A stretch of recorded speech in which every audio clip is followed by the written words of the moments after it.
Okay, so I should just do the devotional all over again, but I'm not going to. So we're talking about a theology of place. There's no accident that God has placed us here. He's done it intentionally in Argyll Park, Argyll and Sangster.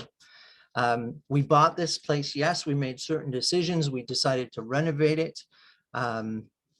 Those are kind of incidental things that happen. The reality is that the Lord has led us here. And as we have just read from Jeremiah 29, 1 to 12, or sorry, 1 to 14, that this is part of our call to seek the peace and prosperity of our city, that we have been called to be in relationship, not to ignore the neighborhoods, not to escape the neighborhoods, but to seek its peace and prosperity. So we need to ask the question then in an ongoing way. And again, this isn't our first life plan. And every time we do this, we take a look at the city or the neighborhoods that we are a part of in order to get a sense of them. So we are asking the question, who are they? What are their lives like? We're going to ask questions of where are the areas of brokenness that might need God's shalom. And remember, shalom, that biblical peace, is not just about a lack of hostility. It's about actual prosperity happening. Things that were wrong are no longer wrong, but they are right. Life flows well. Things are good. So it's not just about ending hostility, but it's actually about bringing in that kingdom life. So that's what we mean when we say, where are the places of brokenness that might need God's shalom? We want to ask the question, where are the places that God is already at work and may be inviting us to step into?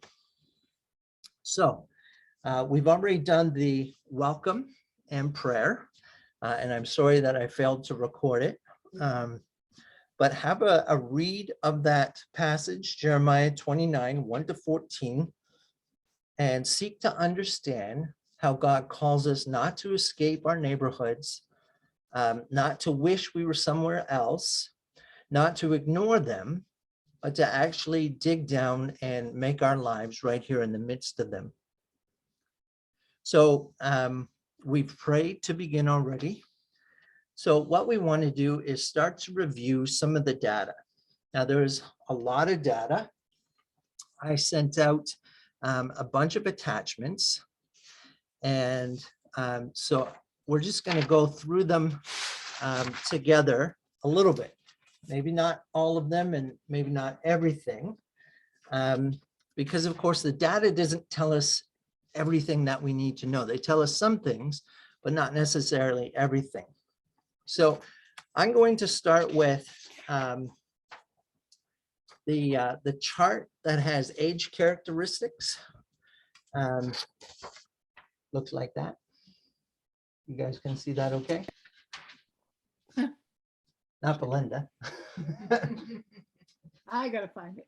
Oh yeah, you're gonna try and see it on your phone. Good luck. Yeah, thanks. So these, this comes from the Canada Census from 2016 is when it was published, and it's drawing on the 2015 data. And so, like I said, it's for all of Regina. So it gives us a total amount of population. So 215,105 people in Regina. That's split up male and female, not quite evenly, more female than male. Then it's broken down by age below that, 0 to 4, 5 to 9, 10 to 14, 15 to 19, 20 to 24, and so on, so that we get a sense of where the bulk of the population is at. And again, breaks down male and female. We see that our population is growing. If you look over to the right-hand side, where it says population and dwelling. Again, in 2016, we have 215,000. That's up from 2011, which had 193,000. So we're a growing city, is what that tells us. Total private dwellings, just over 93,000. And our population per square kilometer is 1,195. And our land area is 179.97 square kilometers. People's marital status in Regina. So we have 82, almost 83,000 people are married. Almost 16,000 are living common law. Close to 80,000 are single. Almost 4,000 separated. Almost 11,000 divorced. And just over 9,000 are widowed. Family characteristics. We have 58,000 is the total number of families. Married couple families, almost 40,000. Common law couple families, almost 8,000. Lone parent families, 10,500. The median family income is 42,676. Number of rented dwellings is almost 30,000, and number of owned dwellings is almost 60,000.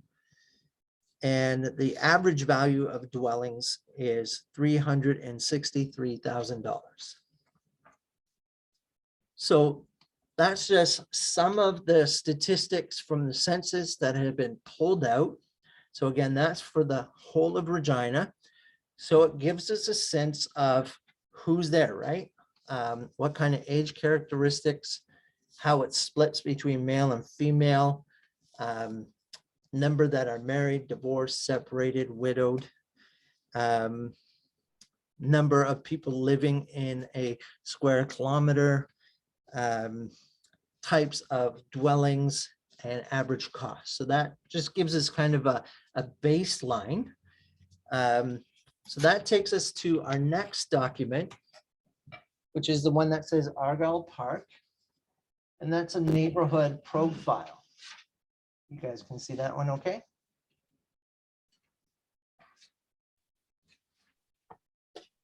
So I know how glamorous statistics are.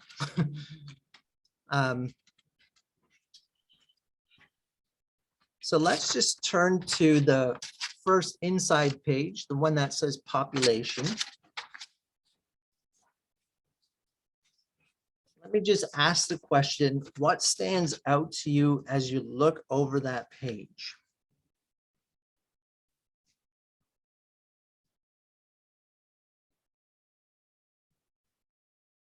The median age is just over 30.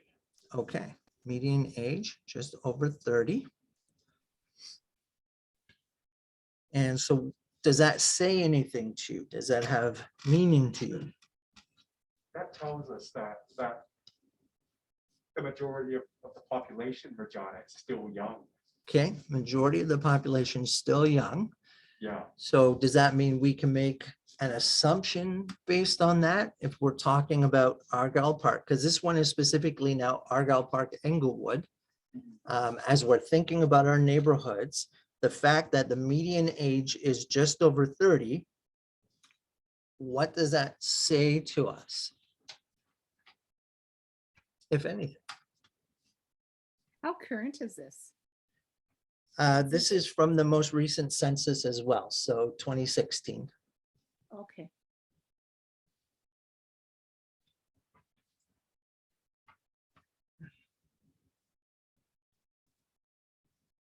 Old.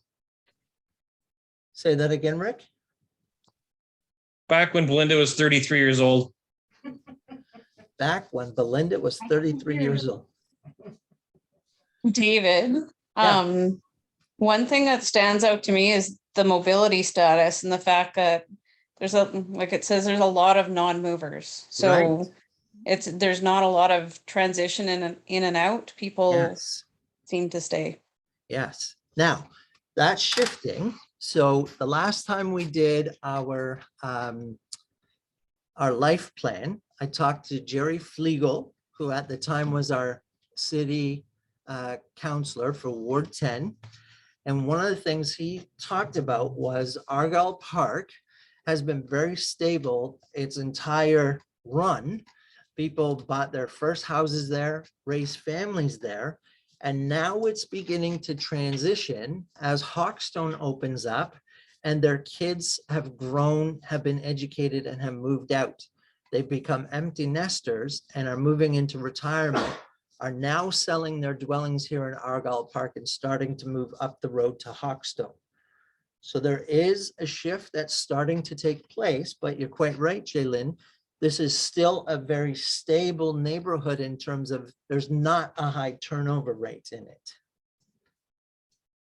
And so one of the questions becomes, so what does that tell us about our community and its potential needs? Don't have to answer that now, but put your thinking caps on, because a little later we'll go to the whiteboard and start to make some thoughts, right? We'll do some brainstorming. So right now we're just kind of observing things. David, what's the Yeah. median age of Northview? That's next week, Carol. It's a good question.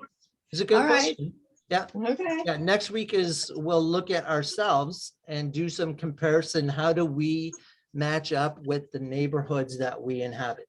So it's a good question. I found it interesting that you said people are just now starting to move, but especially to Hawkstone, which Yeah. is still within what we're calling Northview's community, That's which means essentially they're still not moving away from our mission. That's field. right. That's right. Yeah. Yes. You, sir, are correct, sir. Hoo-ha. Okay, well, let's flip the page to living arrangements. So we have private households by household side, marital status for the population age 15 and over in those private households. Anything that you notice there that stands out to you?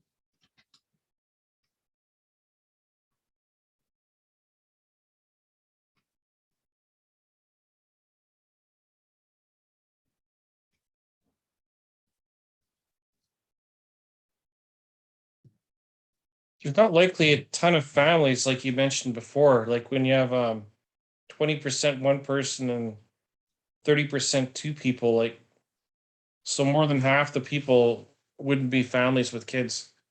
Right? Okay. So make a mental note about that, right? So we've got, well, 20 and almost 40, because that's really 37%. So we got almost 60%. We have 1 to 2 people in those households. Anything else?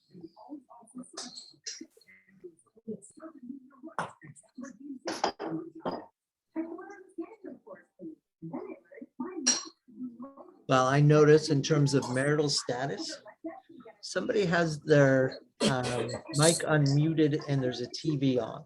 So, all right. In terms of marital status, we see the majority of people surveyed here are married. And then the second highest is never married. So 2005 and 1160. And if we look at the percentages down below, that's almost 58 and then almost 30, almost 50% and then almost 30% of married and never married. Yeah, that's interesting because we've got an average age of just over 30. We've got 60% of our dwelling being 1 and 2 people families, and then 50% married, and so it, but then we also, as it said, you know, are non-movers and older people. So I'm curious, like the non-movers and the old, you know, a lot of first-time home buyers still, or their first built homes are still here. I'm curious how that correlates with the average age being the low 30s. Right. You know what I mean? Yeah. So that kind of, maybe that is conflicting the way I see it. I'm not sure Yeah. if there's an answer for that. Well, I don't have But- one. Must be a lot of children. Yeah, but then you'd think there'd be more 3, 4, and 5 person households, so. Yeah, But I guess it's just, maybe it's saying that we are in transition too, right? Like, yeah, and that's just reflective of that. There is turnover, these things are happening, so. okay. Well, Okay. isn't there, I may have read this wrong somewhere, but isn't there a trend towards marrying a little older as well? I think Yes. so, yeah. Like culturally as a whole. So if everybody in the neighborhood is between 30 and 35, then it's not really surprised that everybody's either still married without kids or not yet married. Yeah. And that there aren't very many divorces and separations because people haven't been married long enough to hate each other enough to do that yet. That was a terrible way of saying that. I apologize, No, I think it just won Humbert's heart. but David, when Yeah. was Argyll Park built? I don't know. Well, I know a lot of the houses in my area were built in the early 1970s. Okay. could Yeah, you hear okay, I that? thought it was 1970s. So Early that's 2 1970s. generations Yeah, have lived there already, and we're starting on the 3rd. yeah. Let me just say the early 1970s is not that old. 50 years. Easy, buddy. Okay, The one thing moving I on wanted to add- the, oh, sorry, go ahead. No, Belinda? the one thing I wanted to add is, I know that this is 6, 7 years old. And I know that Hawkstone has so many young families. They've had to add on to both our elementary schools in our area for that, as well as Tom and O'Neill. Yes. So, you know, this is really, I think it shows, but it's too bad that this wasn't up to date, because I think there's a lot of changes that have happened, more families than we Yes. think of. Yeah, And Hawkstone, so like, it's all you're- families. yeah, you're right, Belinda. The census data takes a while, like they only do it every few years. Yeah. And then Hawkstone's This one's still next new year. still. Hawkstone's still new still, that we don't have data. But this is focusing on Argyll Park, Englewood. So this Yeah. doesn't include Hawkstone. So that's just a good thing to remember. Yeah. And we should just add mentally kind of a picture of Hawkstone. So in your estimation, what would you see who populates Hawkstone? Are they singles, newly married? Are they 30s? Are they a little younger, a little older? Do they have kids? The majority of them, you said they needed to add onto the schools, so that would indicate kids. I would also think there's a lot of new families, new Canadians. So I Yeah. see a lot of those with families. I know when my son lived there, it was younger people and new Canadians. Okay, With families, established Okay. families. And when we walked through the park, oh my gosh, one time there had to be 500 people in that park. You know, Okay. and they looked like families with kids. okay. So a lot of That's new immigrant families and Yeah. families with kids. That's And good. Kelvin, you lived there, so you could Yeah, we lived there probably for a speak year to and a that. half, and that's accurate. There was, Okay. just like you said, lots of young families and lots of new Canadians. Cool. Yeah. Okay, so that's helpful in terms of a picture. Flip over to the education, employment and income page. This one's Certificate, comment, this is the latest census. The next one's coming out next year. okay, thank you. Every 7 years? So if this was 2016, then 4, 5, 6 years.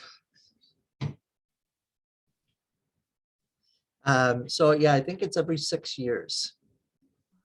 The one before this was 2011. So I guess if this was 2016, so that's 5 years. Like we pulled it away. And we got pulled for census last year in our, Okay. in our house. so- Yeah. They conduct them every 5 years, but it takes a long time to compile all that data. Right. Yeah. Yeah. Yeah. So this is the kind of thing, like, we'll want to have a look at it again, right? That's why this process is ongoing. You just don't do it once for all time. Okay. Okay, so on our education page, what stands out to you?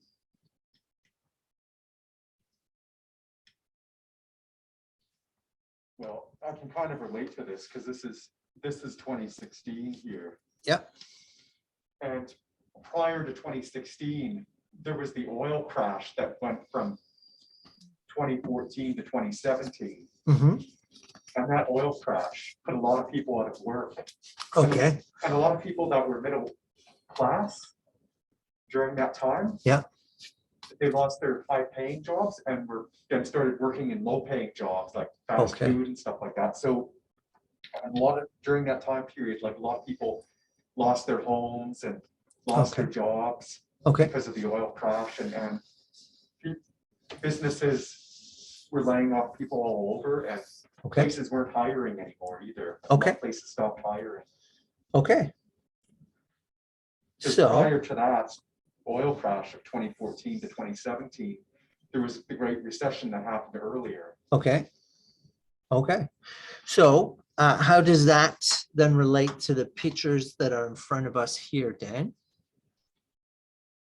Well, because of like a lot of people like still haven't gotten back to work. Okay, so this neighborhood, it looks like it's a fairly small unemployed population. So we have 195 people. It's less than 5% of the total population in Argyll Park and Englewood.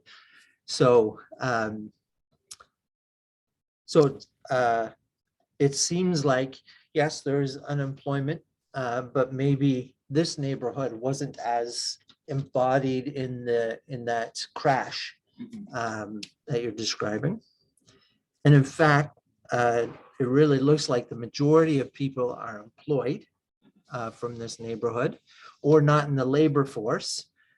So 15 years and up, I'm assuming that means they're either in school or living with mom and dad.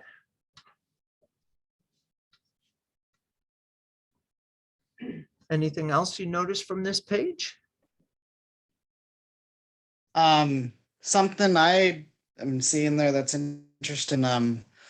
Almost a seventh of the population has no degree or diploma at all, including in high school. So there's a seventh of the population that doesn't even have their high school Okay. degree.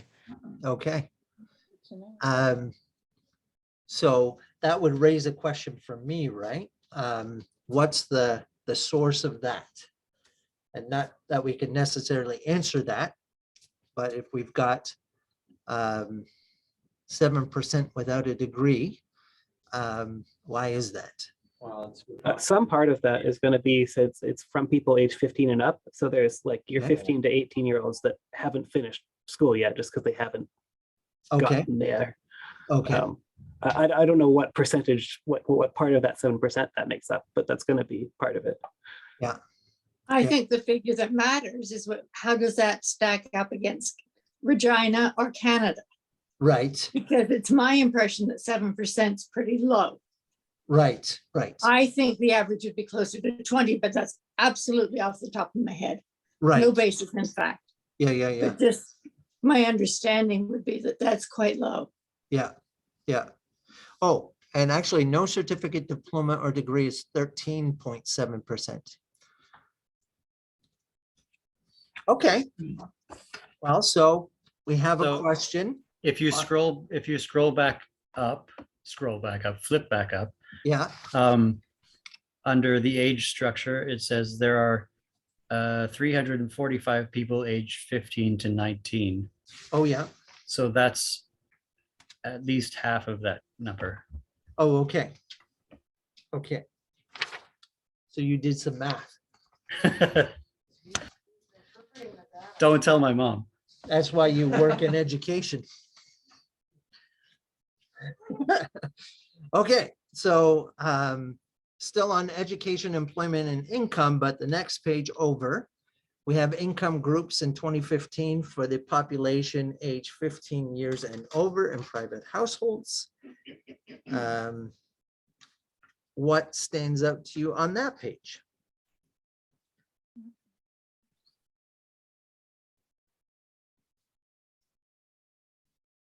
If anything.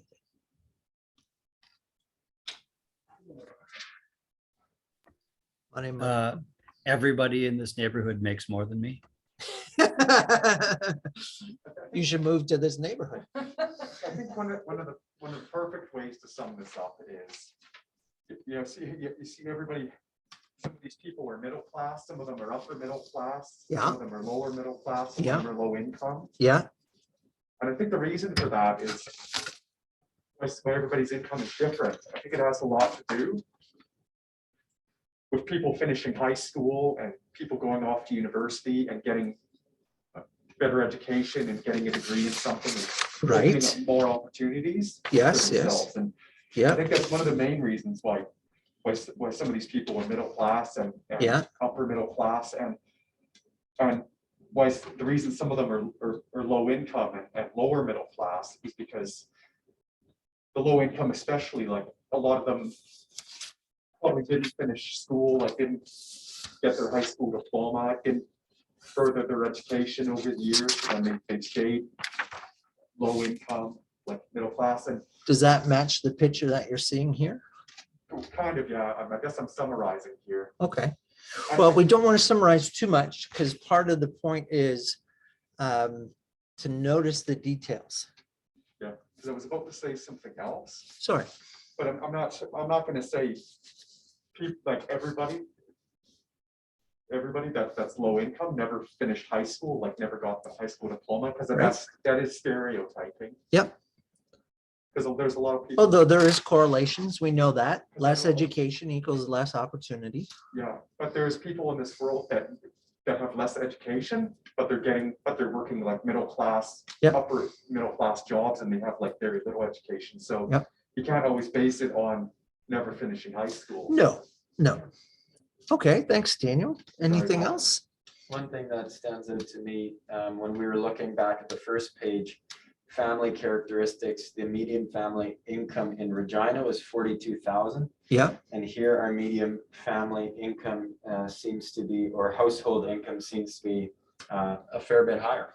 okay, yeah. And so that's kind of something that misleading. jumped at me. Well, and add to that the fact that most of the households are 1 or 2 people, and this is still the average incomes.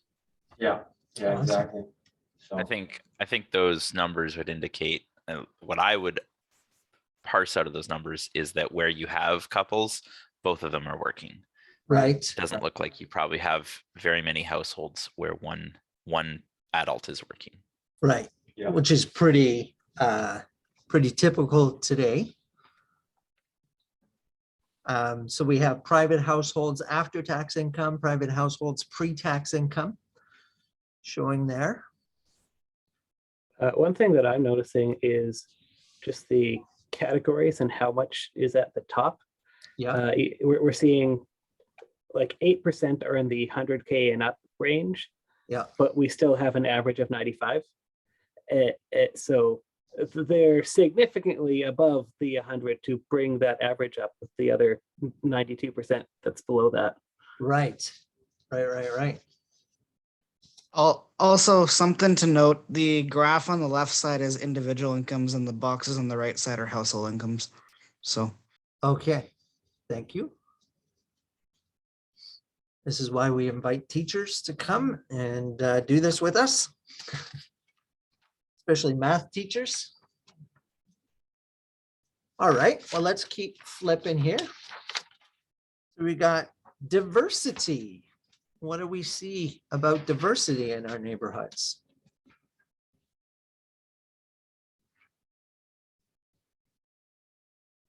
what I see about diversity here is that everybody in our neighborhoods, everybody is of a different ethnic background, like different ethnicity, different race.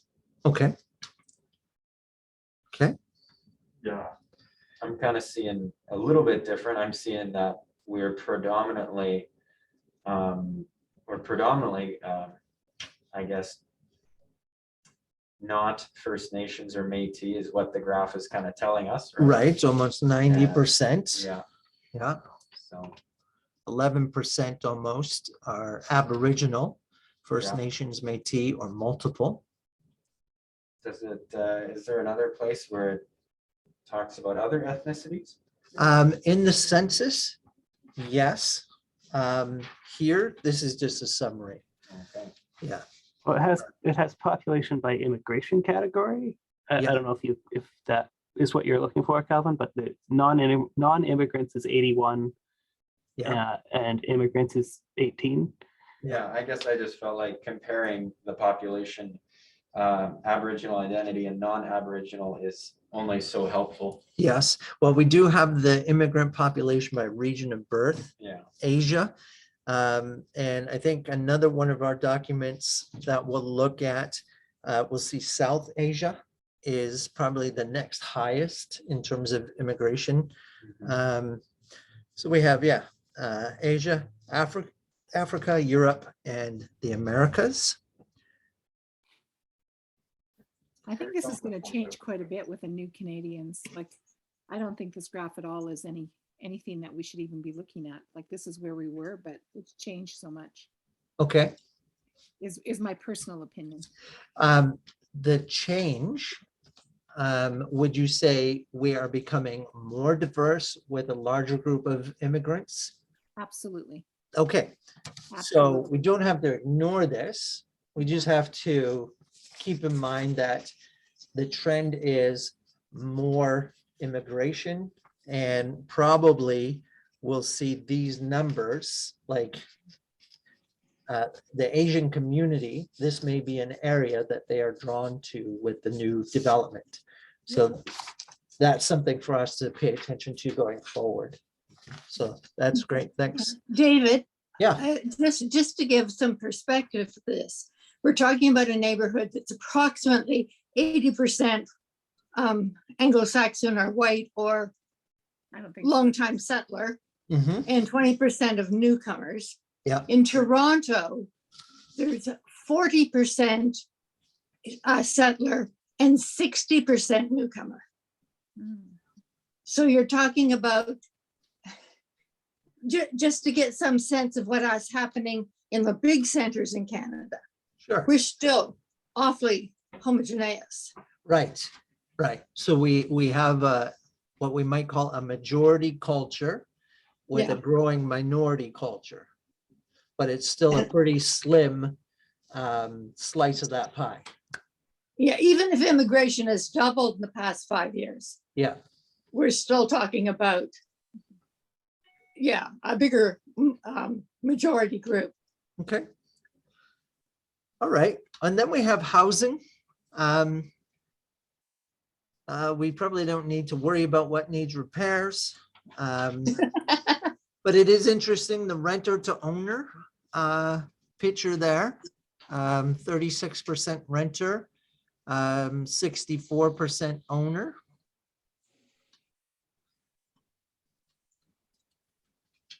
And then notice percent of owner households spending 30% or more of household income on shelter.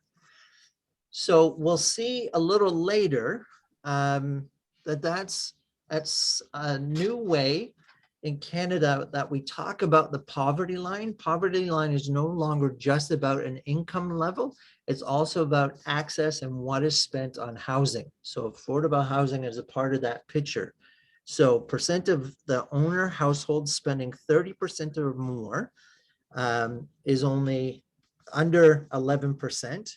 Percent of tenant households spending 30% or more is almost 36%.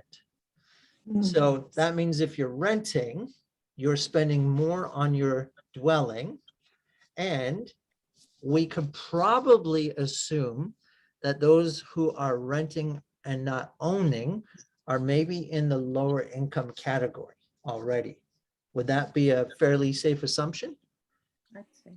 So they have less income coming in and they're having to spend more of their income on housing. So we'll just tuck that away in our brains. That makes more sense than it's cheaper or more expensive to rent than own. Right.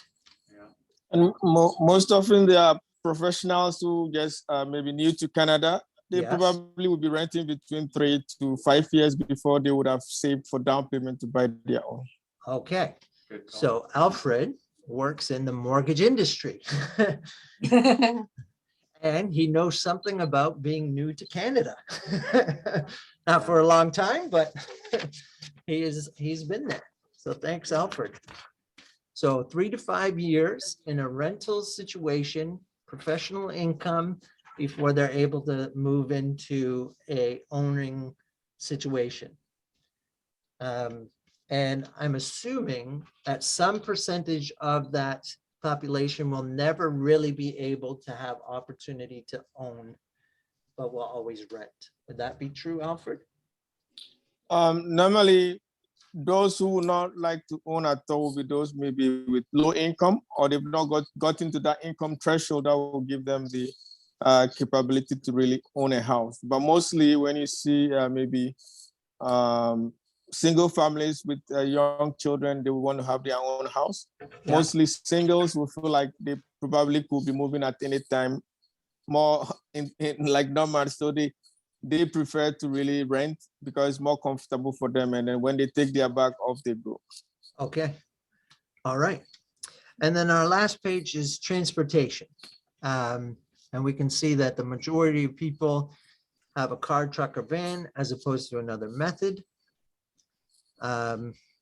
Rick is on there with the bicycle. So that's good.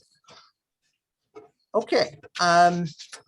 Then there was an attachment with some maps on it. I just wanted to try and get a sense of, there's 2 maps, just what's around us. You know, as we zoom in on Argyll Park in a Google map, you know, what are the contours of accessibility? So Argyll Park, in my estimation, is what I would call a drive-in neighborhood. You just live here, and so you have to drive out to work. You have to drive out for most of your shopping, food choices.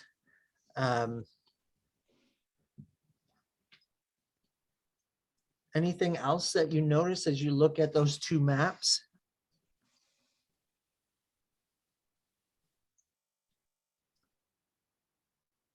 Well, Male to female ratio looks like almost a par, very equal. On the park, we have about 1.1 male to 1 female. And then even in Regina and Saskatchewan, it's almost the same. Alfred, I'm sorry, could you repeat what you just said? I had a little trouble hearing what you said. What I mean is the male to female ratio is a par, like 1.1 to 1%. Are we talking about the maps? Yeah, which of the maps? On the Argyll, Eaglewood What did I do? Data, right? Oh, Under the key findings, yeah. no, Maybe- sorry. You know what? Maybe Which one are you have on mine now? out of order. I may have mine out of order. 1 second. So you guys, oh, right. I know what I did. Sorry, guys. I did the wrong thing. So this is our next sheet. Yeah, okay.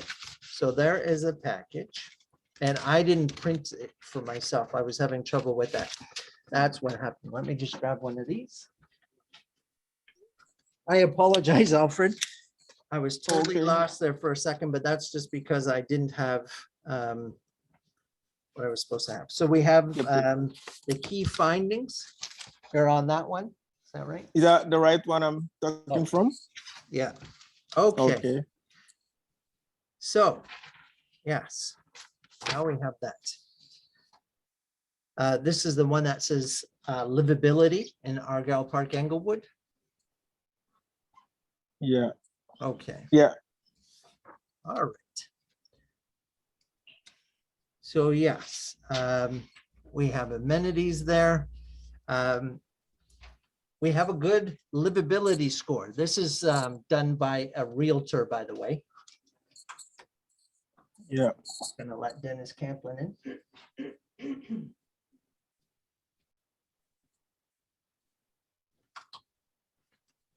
Okay.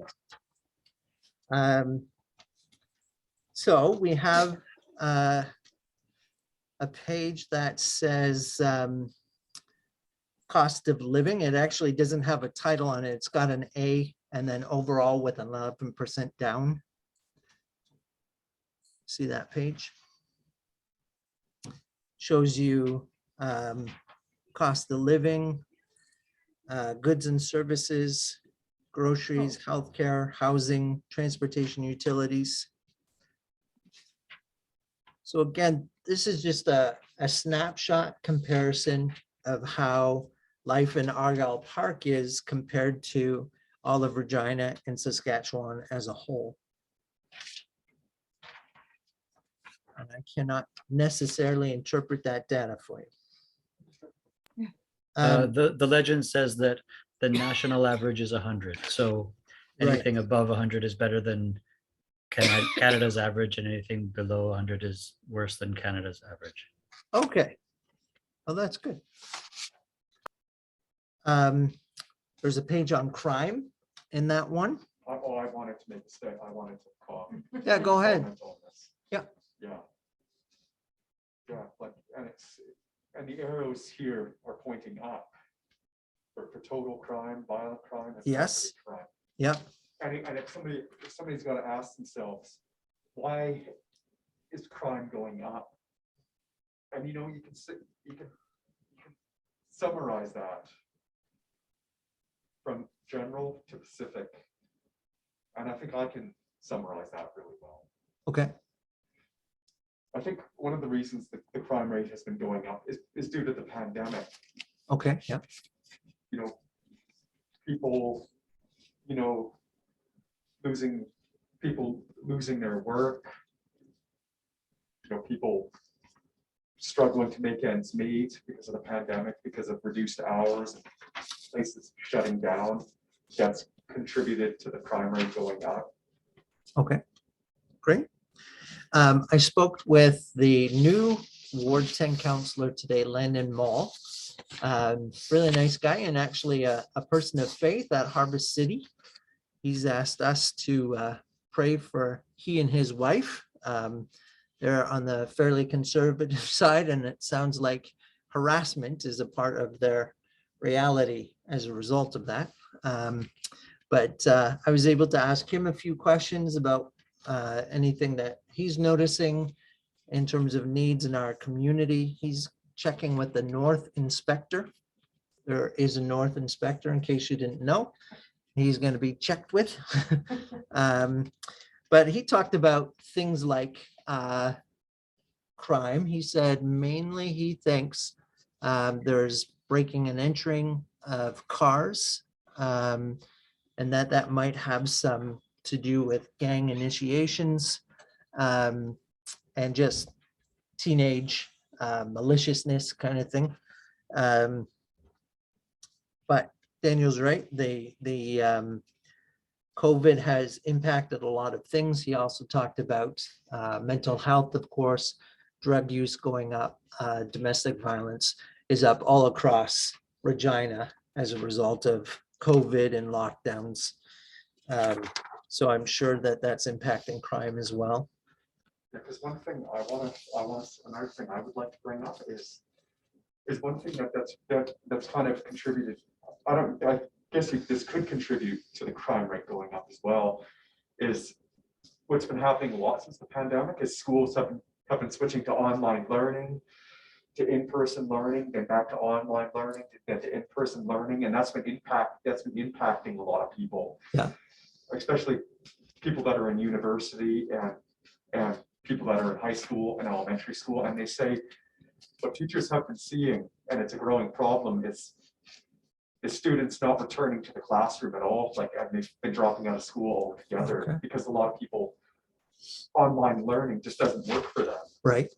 They have Right. trouble with online learning and they just can't get the hang of it. So then, and a lot of people learn best when they're in person versus online, because online learning, not everybody can do it. Yeah. And they said teachers have been seeing like students just not coming back at all, not returning to the classroom, like a lot of people, Okay. a lot of them have dropped out of school. Okay. Thanks, Dan. Employment rates, we've looked at a little bit. So household income, unemployment is down. Again, we have that median household income quite high. Seems to be higher than in Regina as on average and higher in Saskatchewan. Our employment rate is a little higher than the Regina average, but below the Saskatchewan. And our in labor force is almost on par. We do actually have more than 2 schools. But maybe not directly in Argyll Park. Maybe it's a little bit outside. And we've already just looked at a lot of these demographics, so we don't need to go too far into those. But there's another snapshot of what that looks like. Okay. Now, the one snapshot I was thinking that we're kind of missing is we have that new facility for people that have aged. I mean, that's something we didn't have prior to this. Yes. We also have several group homes. I don't know if you're aware of that. So kids or young adults with special needs, they actually live in the community. There are 2 right in my vicinity, and there's lots in Hawkstones. Okay. And that's dynamics that have changed. Okay. Crime rate, I would think, would have went down if I just was to add that. I mean, I myself have lived here over 30 years and I've been robbed 3 times. My car's been attacked 7 times. But we had a lot of gang related activity. And to my knowledge, that has went down in the past 5 years. I don't know if the counselor mentioned that. No, and he's new. This is his first year, so he was not trying to deliver any definitive. He was just talking about a couple of things that he was aware of, but really wanted to turn towards a North inspector. Who will I just have, want to add my 2 cents because that's good. I mean, Thank you. So, yeah, go ahead. Something just interesting to note there, just with this one has a population stat on there. Yeah. And it's marking 6,800 people in the neighborhood now, and the census data on the old one was 3,700. So just a snapshot for us to kind of see, like, yes, in terms of how stuff might change when we see next year's stuff, we've grown almost 3,000 people. Yeah. And something interesting with the neighborhood and all of these that I'm noticing, even ethnic diversity it will probably change, but we actually have a pretty significant economic diversity. Like, it's an interesting neighborhood in that sense, because it's not the median income is 90, but when you look into it and you look in the areas, it's quite diverse in terms of, like, it goes from very, very poor to very, very wealthy all throughout the neighborhood. Kind of goes into that. Yeah. No, it's helpful to know, right? Because that tells us, that tells us something. Now maybe you have come upon maps. Yeah. Again, that's just Google Maps. I just wanted to kind of show what was around. Doesn't show the teen centers that Belinda was just referring to. It does show the seniors living at the top of the second map. What was that, Belinda? they actually won't be listed as centers because they're trying to just blend into the community. Okay, Most of them are from course, so that's actually just trying to have them be normal people kind of thing. But there's up to 3 to 5 people and then workers working in each house, and they're beautiful homes. right. And it's amazing. Yeah, okay. So there's that. I just pulled out the little bio on our new counselor. We're part of Ward 10, so that's there. iPhone left a message today. He's got a policy of calling everybody back, so you got his phone number there if you got a problem. Call him. Okay. And then we have the anchor module. So this was a City of Regina tool, and it's basically if you wanted to start a nonprofit volunteer organization to contribute to your community development, this is a package that'll help you do all of that, how to get incorporated and all of that kind of stuff. We don't need to read everything. I just thought there were some interesting things, value of community, supporting the overall well-being of individuals and families is vital to building strong communities. The communities we belong to can help us to be more effective citizens. They play an important part in our personal well-being. They are the source of many creative ideas and solutions, especially to the problems that arise due to lack of individual access to resources. They can care for or harm the environment we call home. So I just thought basic principles of building a stronger community. Desire to strengthen the neighborhood is strongest in the people who live, work, and play there. Organizations that are resident are best able to implement community-driven solutions, flexible programming. Volunteerism is in there. So it just kind of points to some of the thinking and needs that help to make communities and neighborhoods thrive, right? So if we are called to seek the peace and prosperity of our neighborhoods, these are some ways that we can be doing that. And of course, that's what we're doing with these life plan conversations. We're trying to assess how we can contribute to the overall well-being of these neighborhoods, right? So yeah, go ahead. I don't know if this happened for anybody else, but I couldn't open that one. The attachment didn't work. Oh, okay. It got saved wrong. It doesn't have the extension on it automatically, so your computer doesn't know what to do. But if you tell it specifically to open it with your PDF reader, it will work because it's a PDF. Okay. Secretly. I apologize. Undercover PDF. Yeah.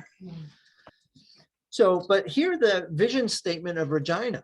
I didn't know that we had a vision statement, but our vision statement is to be Canada's most vibrant, inclusive, attractive, sustainable community where people live in harmony and thrive in opportunity. Neighborhoods are key building blocks to bringing Regina's vision to life.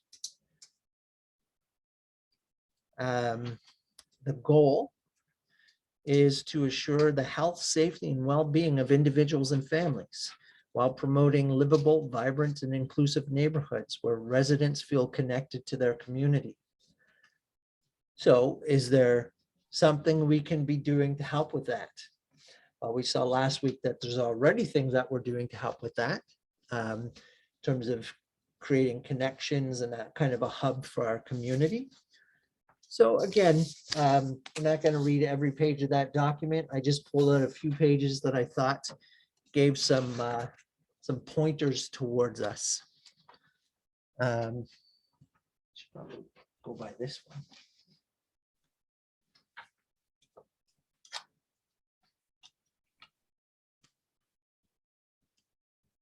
All right.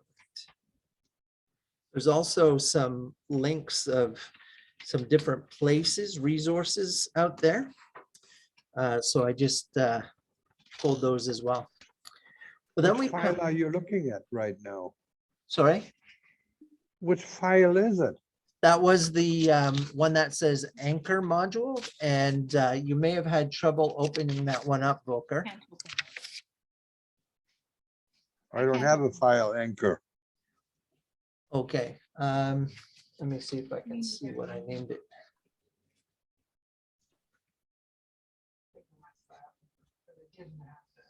Can you share it on the Zoom? Um,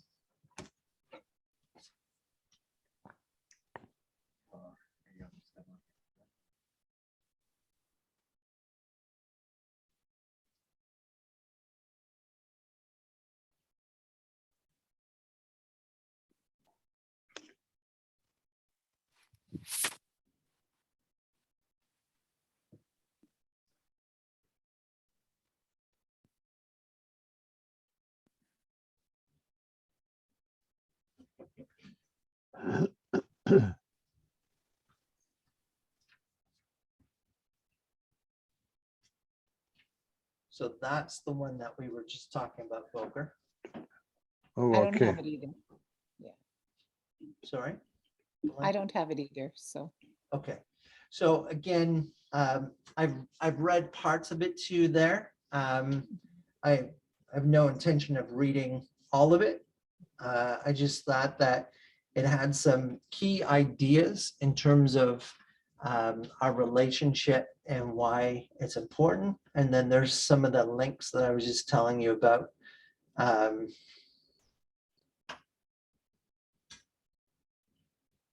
Okay. So now we're going to move to the Regina Public Schools Strategic Plan. And again, this is not something that I want to read in entirety. But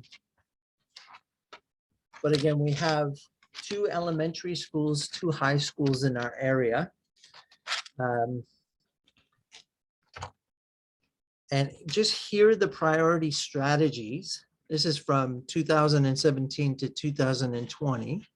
Though in the pandemic, they haven't really updated this.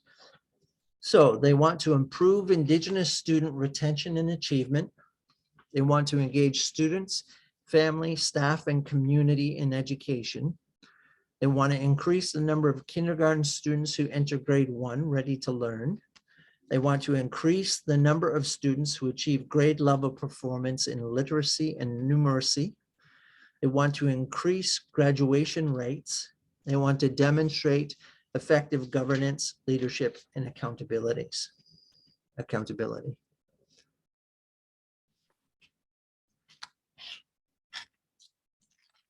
For each of those, they have targeted outcomes. Again, we don't need to go too far into that. Now, this is for every school. So this is Regina schools, but every school, including ours, these are their goals. This is what they're trying to do every year. So that means this is what our local schools are trying to achieve for students in the area. Improving Indigenous students' retention and achievement, increasing graduation rates, among other things. You know, are there opportunities for us to participate in that? I think we have our youth groups, and then having a strong focus on youth with those kind of counselings to really emphasize on the need to really seek higher education, and then really learning to plan their time such that they will be able to really get to those kind of levels will be a very key priority to focus on. I know most kids may have ambitions, but it gets to a point where they don't have the right coaching or counseling, then they get discouraged, or they feel they are content along the line. But I think having that move, and then have the youth group is a strong base or foundation to really encourage that. And then the church as a whole, maybe encouraging our youth, and then even from the children's service level, getting them to understand the need for education, the need to really prepare yourself for the future will be a strong focus. Thanks, Alfred. Yeah, and again, we're not necessarily trying to name a solution right now. We're really just trying to get a sense of what are the needs, priorities in our neighborhoods here, and just surface some of that. But thank you. Most of these are just stuff that they have to do in the school, but number 2 says engage students, families, staff, and community in education. And I think that's seems like an invitation for us to do something. Right. Yeah. And to go with that one, I'm looking at the summary version, but they have that authentic engagement for all students and families, but they also have climate of belonging, and I think it's cool because it's something that we can look at and should look at, but it's also something that we're already pretty engaged in, like with the connection with the community association. Yeah. It's kind of a neat dynamic we have already in the community there, and we can probably foster that even further. Yeah. One thought I just had, which is, I know not where we're headed, but we've done clothing giveaways in the past. Yeah. We've never done a book giveaway. Right. Yeah. So hang on to that, because that's more of a fourth conversation, dream session. But hang on to it, Rick. It's good. It's all good. Following that strategic plan, there is a Regina Public School 2021 to 2022 interim strategic plan, road to recovery and re-engagement. And again, the mission is to instill the value of knowledge, the dignity of effort, and the worth of the individual. Key result targets: returning to school, engagement and connection and learning. They have priorities for mental health and well-being, for early years growth, for Wakotowin and student success. And there's different areas there, things that the division are going to do, things for school-based actions, strategic relationships to enable actions for all priorities, and engage families and school community councils, engage with Indigenous community and elder advisory council, advance governance leadership with focus on poverty reduction advocacy, continue focus on partnerships. So again, it looks like they're looking for community involvement to some degree.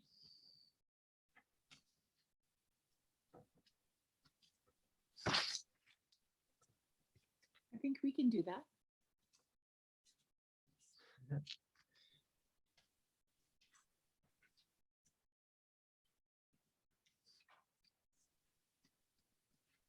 Just checking where I am in my package. Okay, so we are on to the 5 levels of Maslow's hierarchy of needs. So just to give a picture, I've tried to be, we started out with a little snapshot of Regina. We've looked at Argyll Park, Inglewood. We're looking at some of the organizations around us, with the school and that kind of stuff, the city planning. But then there's just some general, we're all human beings, right? It's not like if we were to interview every resident in our neighborhoods, that some sort of secret need is going to come flying out at us. Like nobody is going to be saying, I wish I had more marshmallows. I don't think. I mean, who knows? Now that you mention it. That's right. I could go for a marshmallow. So this is fairly typical stuff. 5 levels of hierarchy of needs. So at the base is the physiological needs, right? Like this is the base of the pyramid in that little picture that you see there, excuse me. Physically, we need air, water, food, shelter, sleep, clothing, and reproduction. I'm just reading what's written down there. So these physiological needs have to be addressed before we can move to the next level of need fulfillment, right? So one of the questions as we review the demographic material, as we have the conversations with the people in our congregation who live in this community, and we've been here since 1989, so we should know this community as well, right? By this point, are there places in our community where these physiological needs are not being met? Air, water, food, shelter, sleep, clothing, reproduction. I can summarize it. Like, some people don't have all of this. And some of the people that don't have all this are like, there's some homeless people that don't have a shelter to go to, that don't have a roof over their head. Because some of the homeless people have a shelter they can go to and sleep in, but some of the homeless people don't. Right. Because some of the homeless people are without a roof over their head. So one of my questions is then, there's homelessness in Regina, Yes. but we're speaking specifically about Argyll Park, Englewood, and Hawkstone. Yeah.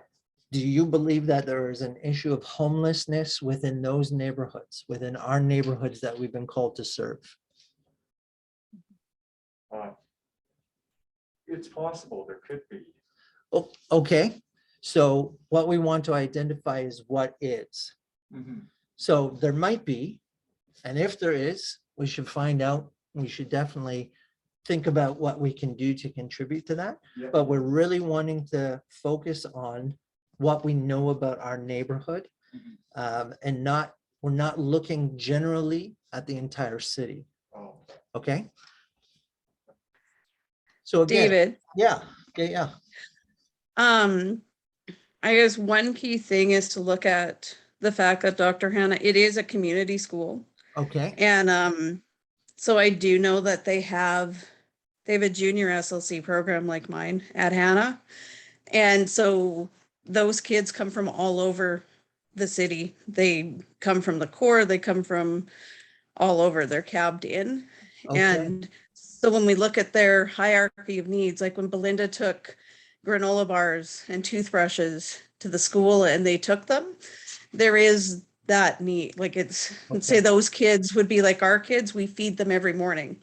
Okay. Because that's part of our program is until they've eaten, until they've slept, we can't do academics with them. So that's just something to keep in mind with it. So Dr. Hannah, which is right behind us, is a community school, and they have a program called the SLC. Structured learning. But structured learning program. Structured learning program, and a part of that program, it provides them with some food and some rest in order to equip them to be ready to learn. I actually don't think Argyll and Eggleston, like that, those areas would have homeless people because it's a drive-in community. Like there's virtually nowhere to get food or shelter in that community. Where downtown, there's bus shelters and commercial businesses and other people to beg for and everything. Okay. I don't think Argyll has anything to offer someone that's homeless. Okay. Except there would be a corner for them to panhandle on. There's almost always a panhandler at the Sobeys Dollarama corner. Yeah. Yeah. And that person lives somewhere. Right. And I don't think it's going to be too far. Right. And there's also what I would want to label a disenfranchised, dislocated group of people who don't feel they have any connection with the community, although they live in it. Okay. And I've met 2 or 3 people in wheelchairs who live in the community, but they just float around. Okay. They trundle about in the community. Okay. And they'll talk to anybody. They're disconnected people. Okay. Good, thanks. The second level, safety needs. includes safety or protection from violence and theft, emotional stability and well-being, health security and financial security. So again, as we think about our neighborhoods and the snapshots we've been looking at, how does that compare? Is there anything that potentially would need our attention or be a part of our reality? I would assume because this is a neighborhood where there doesn't seem to be any homeless. Yeah. And because it's a drive-in neighborhood, I would assume that the people in this community like live in harmony with each other and Okay. their needs are being met.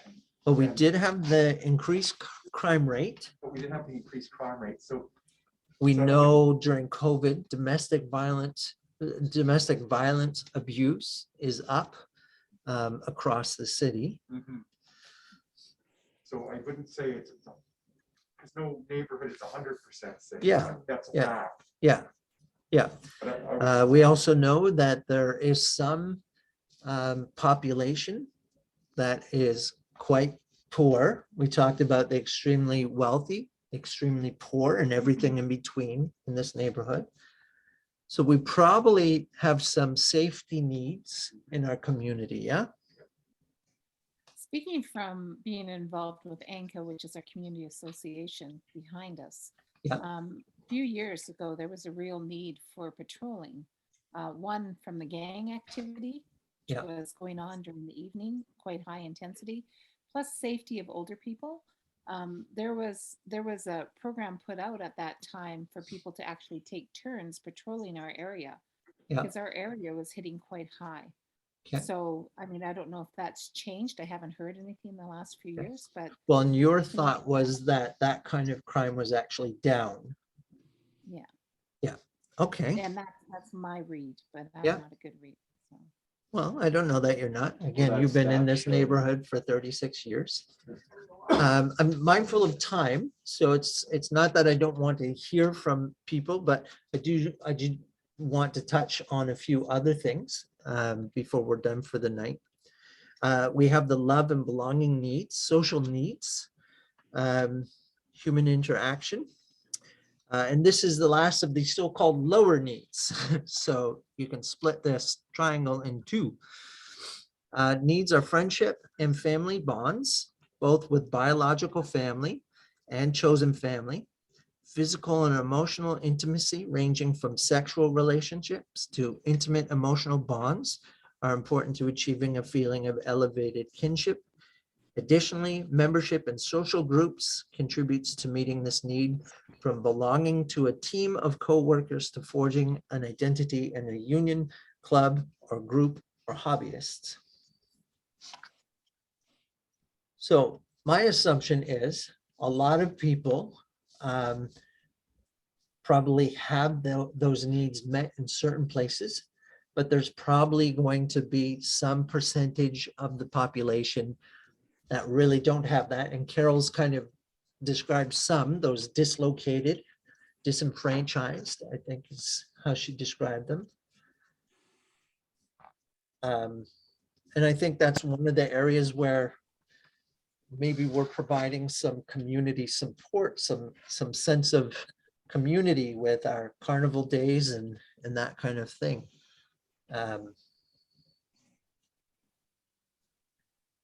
Anybody else burning to say something about that? Yes, but I'm not sure what it is. Okay. What be the sweet spot of what people need from churches? Yeah. Yeah, sweet spot. That's a good call. Yeah. Yeah. So Michelle just named that as kind of our sweet spot, the sweet spot of churches, to provide that kind of sense of belonging. Yeah. Keith, if you've got something, you're welcome to share, but if you're not ready yet, it can come a little later. So again, I want to keep don't know. moving, but I don't want to shut things down. Yeah, it just feels like there's something, but I don't know what it is. Okay, well, hold on to it. Esteem needs, higher needs, beginning with esteem, ego-driven needs, self-esteem, self-respect, the belief that you are valuable and deserving of dignity, self-esteem, confidence in your potential for personal growth and accomplishments. And then that self-esteem can be broken into two types, based on respect and acknowledgement from others, and esteem, which is based on your own self-assessment. Self-confidence and independence stem from that latter type of self-esteem. So, do we have a sense of the esteem needs of Argyll, Park, Englewood, and Hawkstone, do we think?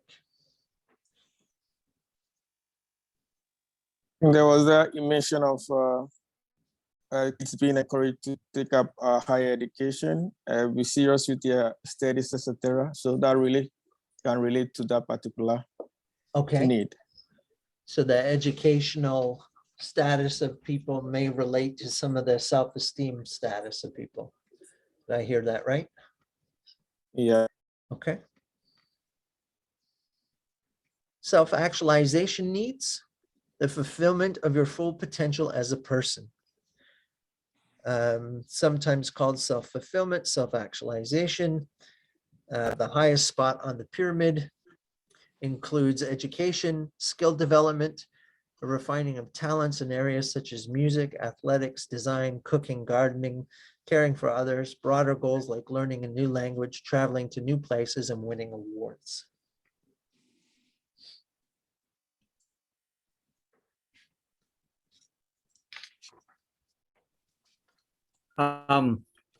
I think that, may I jump back for a minute? Yeah, of course, of course. I think under love and belonging needs, and there weren't any statistics on this in any of the other things, but I think it's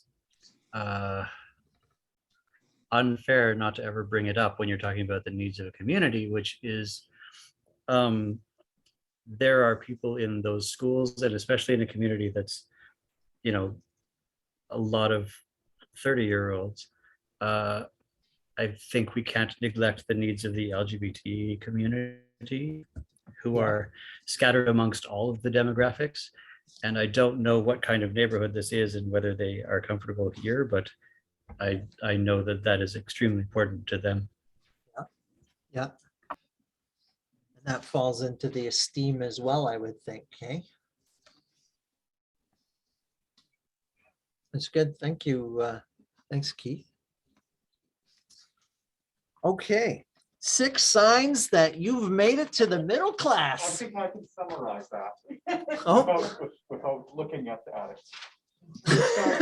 You Six want to signs. summarize it without looking at it? Yeah, 6 signs you're middle class. You're able to save money for your children's education. Okay. You're able to afford basic health care. Yeah. You own a car, you own a home, and you're able to save for retirement, and you're able to Oh, you looked, I saw you look. I got 5. Wow. Family vacation. Family vacation, that was Yeah. on the tip of my tongue. Yeah, you hit it out of the park. And again, When the weather is like this, it's on tip of everybody's tongue. yes. And so this is an American thing. And what's interesting is middle class is not about a financial category anymore. A lot of people want to be in the middle class. So I like under the key takeaways, there's no official financial standard that defines the middle class, but there are certain benchmarks that seem to attest to that classification. Owning a home, a car, as well as being able to pay for your children to go to college are among the milestones. Being able to tuck away enough money for your retirement is significant. Getting health care for yourself and for your family, and having enough disposable income to take your family on vacation is another benchmark. I wondered, you know, what percentage do we think in our neighborhoods this would be the life goal? Like this would be the picture of success.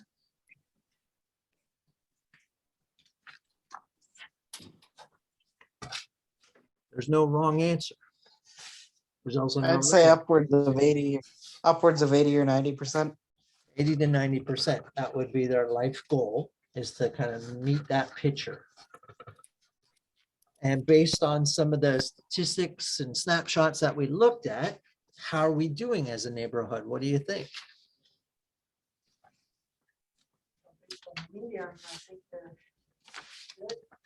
Based on the median of people are doing well, although we probably have a percentage in our neighborhoods that is out of reach. I think maybe one of the questions that we have to wrestle with is how big a gap is that? Can it be overcome?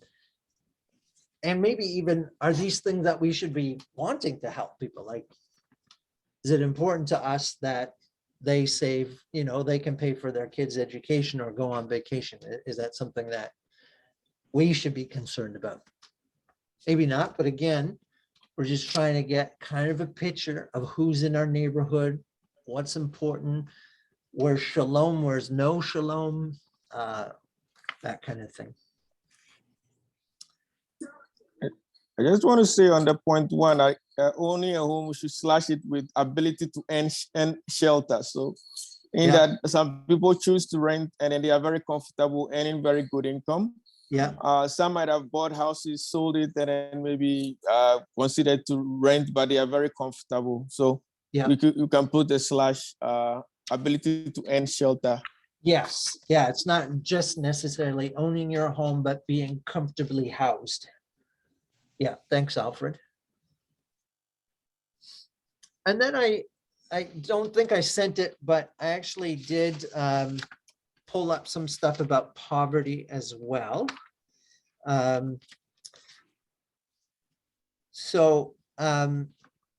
poverty line in Canada has actually changed, and poverty has largely been reduced in Canada by 1 million people. The government wants to tell me. Yeah. Good news. And that could be misleading. The government has a tendency to exaggerate things. Oh, you noticed? The government isn't always honest about things. Like, they'll say things, but then they'll go beyond the truth. Now this is being recorded, Dan, and they know where you live. I just when will I learn to keep my mouth shut? Maybe I shouldn't have said that. I'm actually leaning towards this isn't a concern of ours. Like, some of the happiest people I've met have been extremely poor. Yeah. And to me, these are worldly desires. They're not like, I think they're healthy, but are they? Rick, word in the Bible Rick, are you referring to the middle class targets? Yeah. Okay. Thank you. Okay, I'm just going to move for a second. I'm referencing a document that you don't have. It's from Government of Canada, a backgrounder on poverty in Canada, October 2016. And again, we don't need to go too far into this, but they talk about characteristics of Canadians more likely to be living in low income. So children in female single parent families are more likely to be experiencing poverty than the remainder of the children in the country. We have vulnerable groups. While the low income rate in Canada is about 8.8%, some groups of Canadians have significantly higher rates of low income. Unattached people age 45 to 64, single parents, recent immigrants, Indigenous peoples living off reserve, and people with disabilities are more likely to be poor. David? Yes. It sounds to me like this definition is based on access to monetary stuff. There is a variety of ways that they're looking at the poverty line now. So food security or insecurity, access to medical health, access to good shelter, like Alfred was talking about, not necessarily owning necessarily, Income, certainly, access to education and opportunities that arise from education are all part of what's being referred to. So money, yes, but more than just money. But not a measure of personal satisfaction or life achievement or Yeah, they're not. other. I don't know Yeah. how they would quantify that stuff on a survey. Yeah, I don't know either, but I Yeah. think it's significant to know that because I'm thinking about poverty Yeah, and the number of people who consider themselves poor. yeah, And it's more to do with how they see themselves than whether or not they're physically fitting into the category. yeah, yeah. Sure, I'm good with that. The Indigenous conversation in terms of people who are experiencing poverty in Canada has a lot of breakdown that I don't need to get into now. But again, you know, if we were to see an increasing Indigenous population in our neighborhoods, that might be something really important for us to pay attention to, what their situation is. People with disabilities, again, are people who experience poverty, and recent immigrants experience poverty. So we've noticed a trend in our area of a growing edge of immigrants. So maybe let me just read this paragraph. Recent immigrants, which they're defining as those who have lived in Canada less than 10 years, may face language barriers, discrimination, difficulty having their educational and professional credentials recognized, a lack of Canadian work experience, and difficulty building social networks when they arrive in Canada. These barriers can lead to high levels of unemployment and poverty. For example, in 2015, recent immigrants had an unemployment rate of 10%, which was higher than the rate of 7% among Canadian-born workers. Further, the low income rate among recent immigrants was more than double that of the total Canadian population, which was 8.8% in 2014. Visible minorities face additional challenges that make them more vulnerable to low income. For example, based on the National Household Survey, the average earnings for working age, 25 to 64, visible minorities in 2010 were $42,000 compared to $47,000 for those who are not visible minorities. Average earnings vary among visible minorities, with the lowest earnings for people from Latin America and Black people, and the highest earnings for people from South Asia. Another group is single parents, and then unattached individuals age 45 to 64. There's also, in this document, a category of the working poor. In 2014, about 746,000 Canadians lived in a family where the main income earner met the definition of working poor. They worked over 910 hours a year and lived in low income based on the low income cutoffs. Overall, about 3.1% of Canadians live in a family that is headed by a person considered to be working poor. While the share of Canadians living in working poor families has declined in recent years, the rate has been stuck at between 3 and 4% since 2007. The working poor are more likely to be self-employed or have non-standard working hours. For example, about 4 in 10 working poor are self-employed at some point during the year.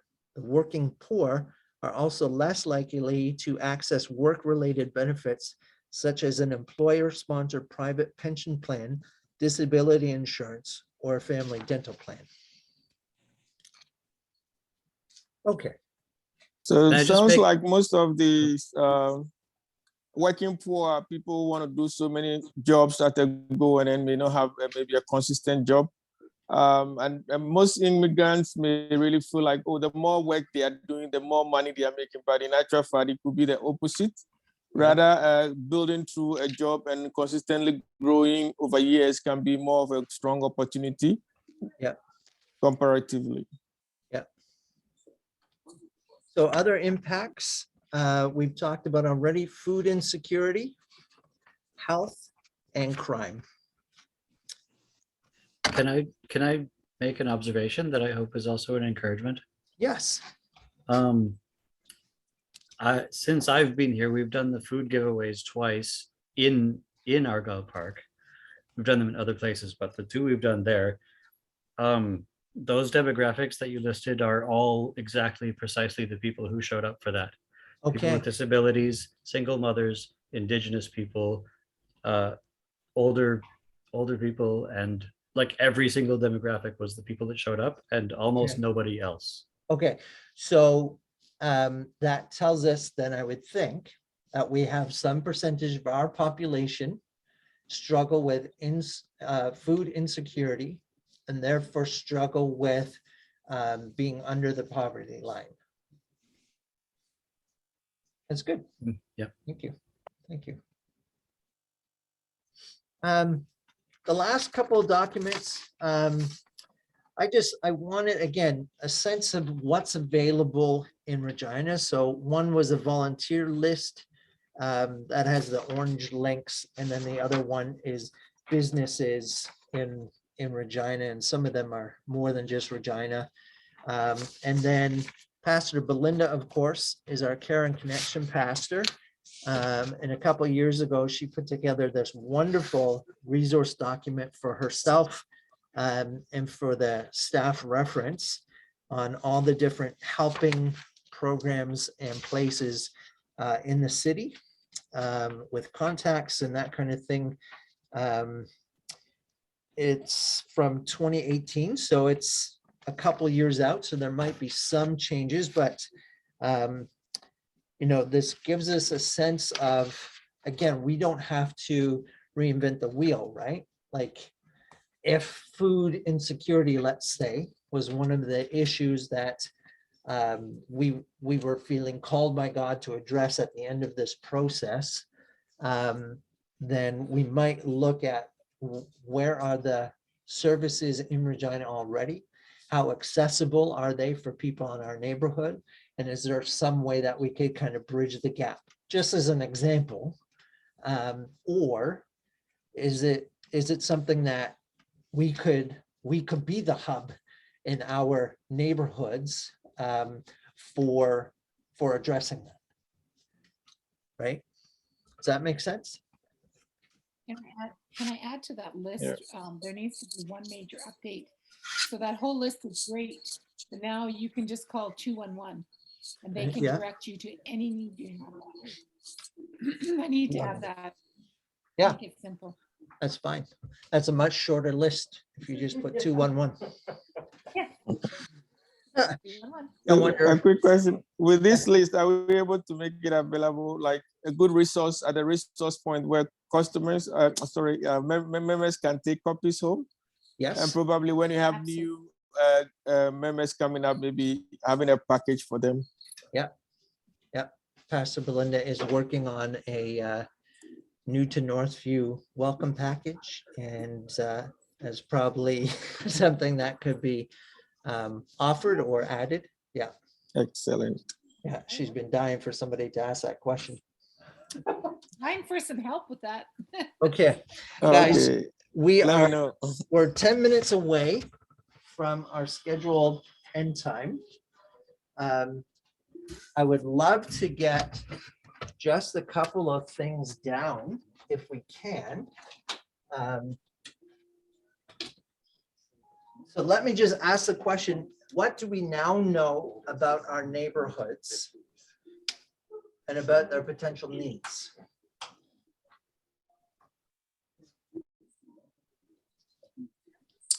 The young neighborhood. Young. Okay. Alfreganis rolling. It's more middle class than I realized. a higher percentage of people. The income is higher than I thought it would be.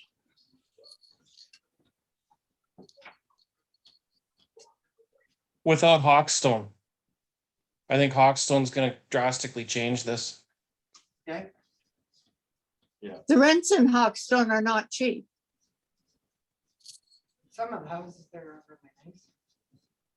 Pastor, if I can interject, one thing I'm hearing in sort of the dialogue there is an overall thing that your neighborhood is maybe in transition.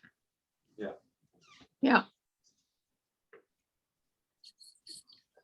So Seth, you are welcome to say anything here, buddy.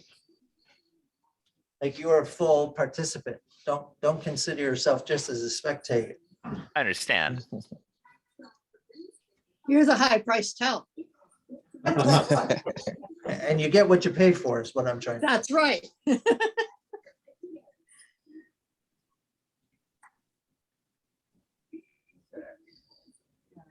already said young, right? We did say young, sorry. That's okay. You see, there's some risk, crime risk. Crime risk, yeah. When you're young and financially well established, you don't perceive a personal need for anything more. You're satisfied within yourself. So you don't feel a need for the Lord to come into your life and help. You're feeling fairly self-sufficient. Yeah. Contentment. To Belinda's point earlier, lots of new Canadians.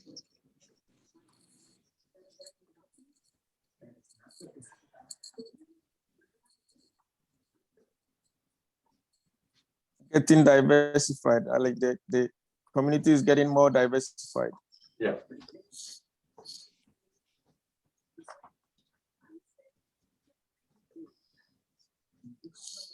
So one of the things that we saw in terms of the hierarchy of needs is that need for a sense of belonging and community. So I wonder how the growing diversity is impacting that. What do you think? I think there will be a need for different expectation and then different cultures, and then they need to blend cultures and see how we can work together as we diversify.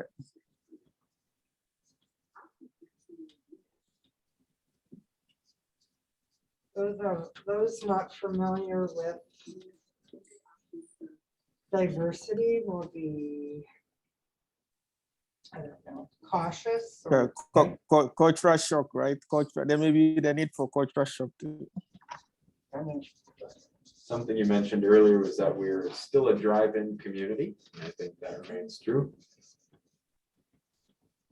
And I think that makes it harder for us to have a community sense. Right. I've been listening all evening and we're all working at it. Yeah. But there's still a sense of we and they. And I don't think we can really minister until we understand that we are an intrinsic part of what's going on. Otherwise, we're coming in like saviors.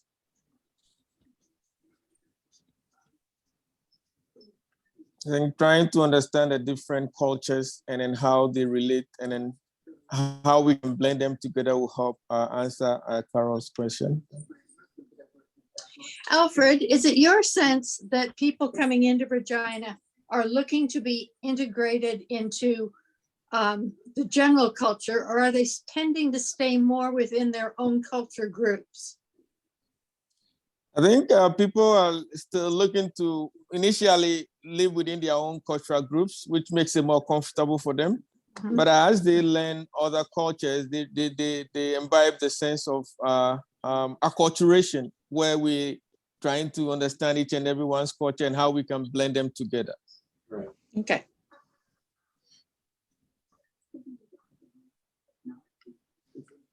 We might start here and move there. Okay. I heard not just the of people, but economic diversity. That's right.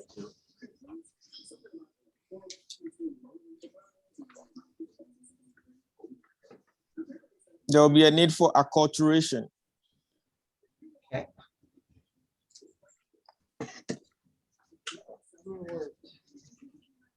We have disabilities there? I Let's see how can't you see. spell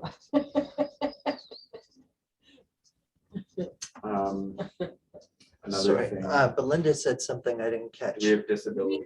we have Disability. disability? Do we have disability? Yeah. Like, are we labeling that as well? People with challenges that way? We can, just tell me what you want me to say. Well, I don't know. Like, I just think Houston Heights, what are their needs? You know, like, Okay, so we have people with disabilities. yeah, how can we integrate them more? Like, how can we be? Get that feeling of belonging. They have and- needs to be served like low income families have needs to be served too. Yeah. What about the single parent I households? was about to say small Yeah. families, 1 to 2 parent households and stuff like that. Definitely single parent households. Yeah. Support, they need support with financially and with children. Yeah.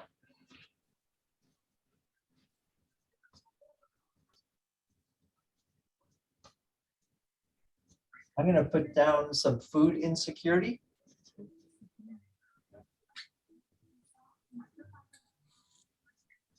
For me, I don't know what I was expecting, but the education levels were lower than I would think. So it's, I don't know if it'd be like a more blue collar neighborhood or how you'd put that.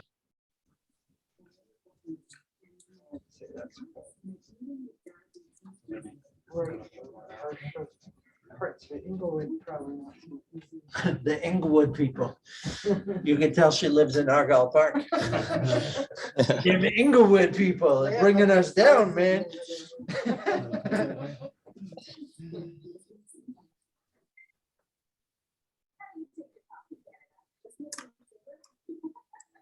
Probably, I mean, there seem to be a fair number of married. Yeah. So I would think marital supports would be Okay. something of a need. To a certain percentage anyway. Yeah. I don't know how the non-movers affects anything. The people seem to stay a while, but Yeah, Yeah. well, stable, we can put stable, right? maybe that's good for relationship building with people. I think the low moving combined with the average median age shows us that this is where people want to call home, you know, Yeah. and also along with that, maybe where they're looking to raise a family, you know. Or it's just that people's children have never moved out of their house. Right. That's That That's true. Thinking personally. It's a common thing these days, like the majority of young people aren't moving out at 18 anymore. No, That's harder. true. It's true. It's a lot harder because everything has gotten more expensive. Yeah, expensive to live. There's a stronger, stable homes. If you look at married couples, about 64%. So more than 100, more than 50% shows that there's more stable homes around the community or stable families. Okay, we're just a couple minutes away, 1 minute away. Where might God Shalom need to break in? Have we named it already, or?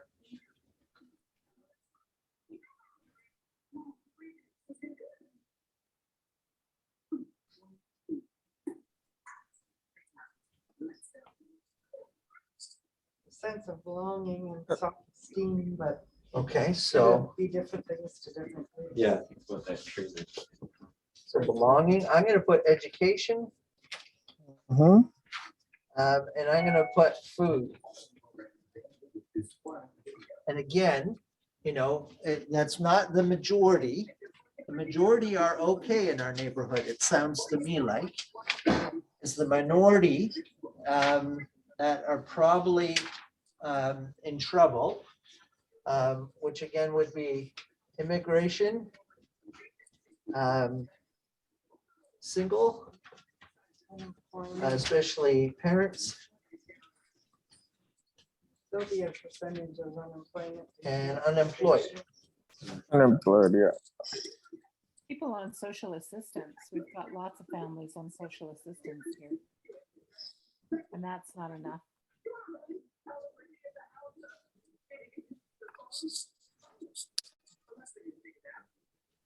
We think that summarizes it?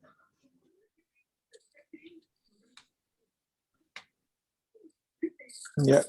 I think that's good. Okay.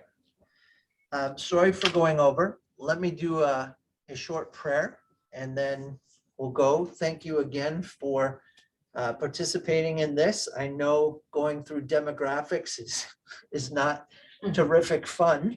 But I think we've been able to surface some of the dynamics in our neighborhoods. And I think that's helpful. Lord, you have called us to be your people and to seek the peace and prosperity of our neighborhoods, to see your shalom, this kingdom life that has come in the person of Jesus, to be extended through us and from us into our neighborhoods. We pray that you would continue to speak to us, to teach us, to lead us and guide us, to help us see where it is that we live, not as visitors or tourists, but as people that really have made gardens and made their home here, that we are not a drive-in church, but we incarnate these neighborhoods with your good news. So continue, we pray, to make us that type of people and continue to deepen our understanding and our sight of this neighborhood, these neighborhoods, so that we can continue to engage them in helpful and godly and kingdom redemptive peace bringing ways. We pray this in Jesus' name. Amen. Amen. All right, folks. Well, thank you again. And I'll try and do up a bit of a summary and send that out. Thank you. Bye-bye. Good night, everyone. Good night. Good night. You did a great